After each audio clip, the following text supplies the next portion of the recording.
What's up, everybody? Gibson's Lawn Service checking back in as I'm headed home on this early Saturday morning. Listen, I just rolled past something that had me thinking. I used to see this truck in my town. It was a blacked out F-450, had a lift, big tires. Guy got his own business. He pulled goosenecks all around town, hauling heavy equipment. He making it happen. And every time I used to pass by that truck, I used to always say, man, I'm going to get one of them one day. I'm going to be like him. You know, his equipment got black tinted windows. You can't see inside his equipment. You can't see inside his truck. But I never seen a guy, I don't know what he looked like. But I remember I was talking to another business owner. He had a nice lifted truck, but he had I want to say it was a 2500. His was all white, nice lift. I said, man, I see your truck around town, man. It's nice. I said, hey, I was just joking. I said, hey, let's switch.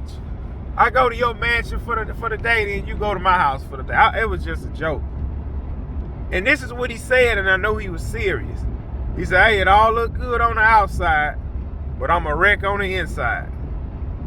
And I knew what he meant because I remember another guy saying this at one time. He said, yeah, man, the money coming in, I'm making money, everything good. He said, man, but on the inside, man, I'm a wreck. I feel like, man, I've distanced myself from God and I'm just chasing money. And that's something I got to humble myself on and look and say, you don't want to be like that guy in that F-450. You don't know what he's going through. You don't know what his marriage is like. And as I'm headed home, at 6 in the morning from leaving my full-time job, I don't know that guy, so I can't assume. Maybe he was trying to get a head start on the work he had to do today. Maybe he just been out all night drinking. I don't know, but that kind of accident he had, that was a bad accident. I'm going to tell you what he done. You see these light poles that be by these red lights? Well, maybe 3 miles down the road, it's a real thick one. And he hit that head on. To be honest, it looked like the pole was almost on the inside of that cab. Now it's an F-450. It's going to do what an F-450 is supposed to do. Protect you from something catastrophic like that. Because it's a big boy truck. But, like I say, he could have been out drinking all night. Something's keeping you away from your home if you got to stay out on the weekends. I love going home, man. I love going home to see my wife. I do. I'm excited right now to go home and see her because I worked all day Friday. I didn't get to spend much time with her because I fell asleep. I'm excited right now going to see my wife, but I know she's asleep. But I got one property I got to go do. So what I'm going to do, I'm going to go home, change, or hit that one property and come back. You see how you will make plans and you don't know what God is about to do. See, I can make plans. Yeah, I'm going to go hit this 1 yard and rush back. Who says you're going to make it back, though? See, you never know what's on the morrow. You never know what's going to hold the next day. You never know. Because God has his plan written for your life. So you don't know what's on the morrow. Like, we can make plans all day long. I'm sure that guy in that nice truck had a plan of what he was going to do today. Like, I just pray and hope I can just taste the good life. The good life to me, man, is running my own business, coming home 5 o'clock, spending the rest of the day with my family, putting my kids in bed, going to sleep when my wife go to sleep. Now in the morning, I'm not going to see my kids off to school. I can if I linger around the house a little long. I just hope I get a chance to taste the good life. Because you never know what's on the morrow. You never know. You never know how much time you have here. That's just something I was pondering on today. You never know how much time you have here. But while you're here, make it great. Don't waste your time while you're here getting high, drinking, clubbing, partying. Make it count. If you're a single man, make your life count. If you're a married man, make your life count. Make your wife happy. Be in your kids' life if you got kids. I was talking to a guy at work. He was telling me about his grandfather. He said, man, my grandfather did 25 years in prison. And the whole time he was in there, all he did was read business books. He said when he came out of prison, he had nothing. And in 2 years, he had 100 acres, nice house, 2 businesses. He was set. But now that's all cool and dandy. But did you know God? Did you have a relationship with God before you accumulated all that? Because you're not taking it with you. You're not taking it with you. But the guy also said, I said, let me ask you something. Does his family still eat off their business? He said, yeah, they do. But they don't run it how he ran it. He ran a tight ship. He had the money flowing in constantly. See, all it takes is one person in a family to change that whole generation. All it takes is one. It takes one man or woman to change the family dynamic. All it takes is one. But you can't be selfish. You can't be stingy. You got to show the love, spread the love. Now, I know you can't give stuff away. Now, I'm going to tell you my plan. God might got other plans. I can just tell you my plan on what I plan on doing. I plan on building my business up. Working as long as I can, as hard as I can, because I just love to grind. I told my wife this, it'd be a curse for me to hit the lottery. It would be a curse. That's why I would never play it. It would be a curse for me to win $900 million. And if I cash out, walk away with 450, I'd be miserable. Why would you be miserable? Because my grind won't mean nothing. I'm not grinding for my kids no more. I'm not grinding for my wife no more. The grind won't mean nothing. Because what's your excuse now? Okay, I got 450 million. I'm gonna buy a bigger house. I'm gonna buy me a brand new truck for sure. Buy my wife a new truck, more equipment. Buy my parents a new home. Buy my sister's home. Buy her parents a new home. Buy her siblings a home. Get your cousins money. You're not changing their life though. But when you start a business, you build it from the ground up. You showing other family members, if he can do it, I can do it. And your immediate family will eat off your business. And everybody that's in town can eat off your business. See, my nephew is going to eat off my business. Next summer, if God say the same, next summer, my nephew won't have to go work at McDonald's or work for this guy that's going to slave him out, as y'all seen, all day for $100. See, I will be able to pay my nephew $500 a week at 15 years old. 16 years old, he's making $500 a week. That's good money. I give my other nephew that's a 12 coming up, I give him $150 a week. That's good money. I'm showing them this is what my uncle created for us to come and work and make money while I'm providing for my family, while my 15-year-old nephew was saving money to buy a car. My other nephew, he probably saving money to buy a game. But I'm showing them I could go work for Uncle Mike and make money. My father had his own business. I remember working for my father getting $200 a week.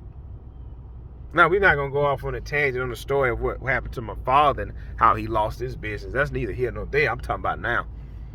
I come from a family of business owners on my father's side. My grandfather was a hustler. He went and made it happen. He made money. That's who he was. Did he have a relationship with Christ? I don't know. I have 2 aunties in my family. They have their own business. They are successful. One of my aunties, I want to say, she worked for a company, learned everything from that company, and went and started her own business. She's been working for herself since I was a baby. I'm 33. Another auntie, she started a business later on in life, but she's a millionaire. All it takes is, I had an uncle, my oldest uncle. I don't know if he's the oldest or second oldest. He had a successful business. He kind of fell off the wayside, but he had it. My father had a successful business. I watched it with my own 2 eyes. It was one year he made $500,000. That's neither here nor there on what happened to him. Fell by the wayside. It's in my blood. I have 3 siblings. I'm the only son, 3 sisters. It's in my blood. See, I love to work. And working 7 days a week on a full-time job, I've done that for years, but it was just never enough money. Now I can kind of quench my thirst, so to speak, but I don't want to get caught up in the money. I'm trying to build a brand because one day I'm going to be dead and gone. All right? Now, I want Gibson's Lawn Service to stay in the family. I don't have any sons. I got daughters. Don't mean they can't run it. It's a guy, I forgot his name. I watch his YouTube channel. He got a lot of women work for him. Not a lot of women, this is family. I could teach one of my daughters how to run the business, but I got to build it up to that.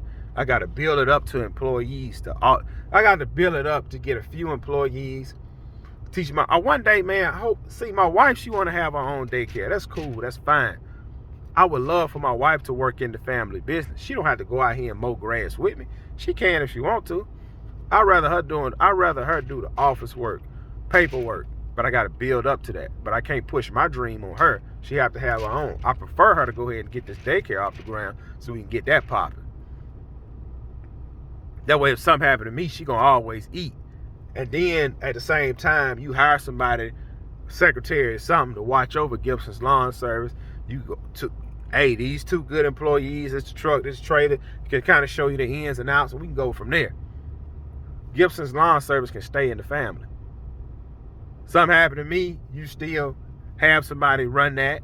As you get older, my daughters can take over this business. They have kids, they can just keep growing this thing. Everybody don't have that hustle.